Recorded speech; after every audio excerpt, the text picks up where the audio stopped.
प्रभु श्री रामचंद्र जी की कथा में आप सबका हृदय से स्वागत है। आप लोग हमें देख रहे हैं, हमारे चैनल पर आ रहे हैं, इसके लिए दिल से धन्यवाद। मेरी सेवा बस यही इतनी है कि जितना मुझे आता है, जितना ज्ञान मुझे प्राप्त है, मैं अपनी तरफ से पूरी कोशिश करूंगा कि आप सबको उतना बता सकूं कि राम कथा कहना क्या चाहती है, राम कथा कैसे कही गई है। और आप लोग हमें देख रहे हैं, हमारी सेवा बस यही इतनी है, इसके लिए दिल से धन्यवाद। जय श्री राम। आगे है कि प्रभु शिव जी ने कामदेव को भस्म कर दिया है अपना तीसरा नेत्र खोल करके, और उसके बाद रति जो कामदेव जी की पत्नी है वो शंकर जी के सन्मुख आकर के उनसे हाथ जोड़ करके विनती करती हैं। तब प्रभु शिव जी ने उन्हें आशीर्वाद दिया कि आज से तुम्हारे पति का नाम अनंग होगा, यानी वो बिना शरीर के ही सबको व्यापेंगे। अब ते रति तव नाथ कर हुई है नाम अनंग, विनु व्यापी सबई पुनि सुन निज मिलन प्रसंग। अब कहते हैं कि अब से तुम्हारे पति का नाम अनंग होगा, कामदेव का नाम अनंग होगा, वो बिना शरीर के ही सबको व्यापेंगे। अब अपने पति से मिलन का जो संगम होगा, जो मिलन होगा, वह कैसे होगा वह बताता हूँ।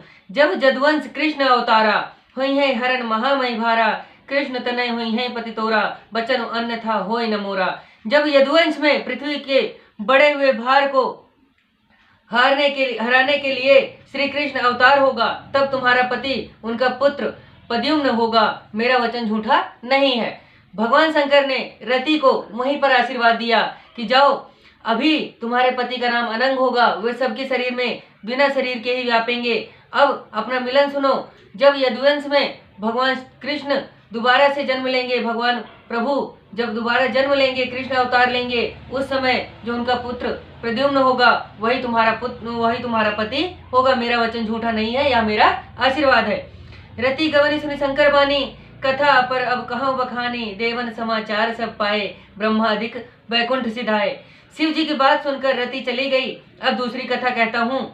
ब्रह्मादि देवताओं ने यह समाचार सुना तो वे वैकुंठ को चले गए। अब यहाँ पर देवताओं ने जब कामदेव जी को भेजा था कि जाकर के शंकर जी के मन में क्षोभ उत्पन्न करो कि वह पार्वती जी से विवाह कर लें, और यहाँ पता चला देवताओं को कि कामदेव को ही जला दिया भगवान ने, अब क्या होगा।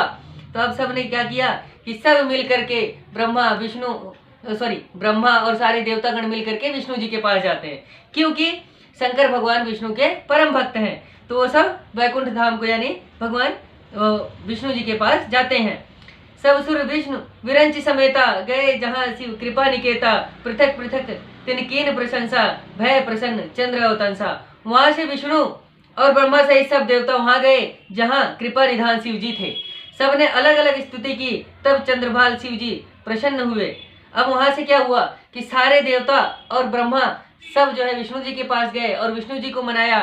फिर विष्णु जी को लेकर के शिव जी के पास आए और फिर शिव जी की प्रशंसा की और शिव जी को मनाया।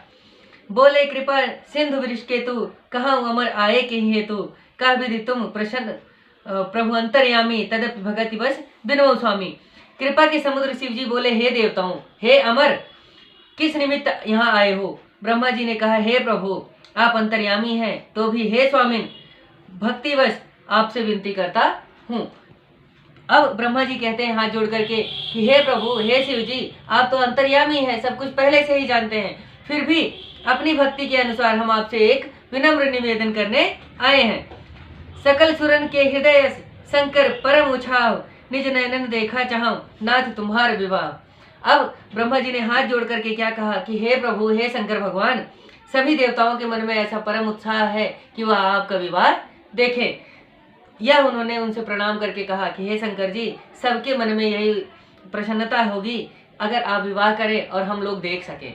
ऐसा उन्होंने आशीर्वाद मांगा और ऐसा उन्होंने उनसे कहा कि आपका विवाह अपने नेत्रों से हम देखना चाहते हैं। इसी के साथ प्रभु श्री रामचंद्र जी की कथा में आप लोगों ने हमारा साथ दिया, उसके लिए हृदय से धन्यवाद। हमारे साथ बने रहिए। आगे भगवान शंकर का विवाह कैसे होता है, कैसे आगे सारी बातें होती हैं, वह सारा एक ही वीडियो में बनाता हूँ। थोड़ी वीडियो लंबी होगी, उसके लिए मैं पहले ही क्षमा मांग लेता हूँ। आप लोग हमारे साथ बने रहें, इसके लिए दिल से धन्यवाद कि आप लोग हमें देख रहे हैं। जय श्री राम।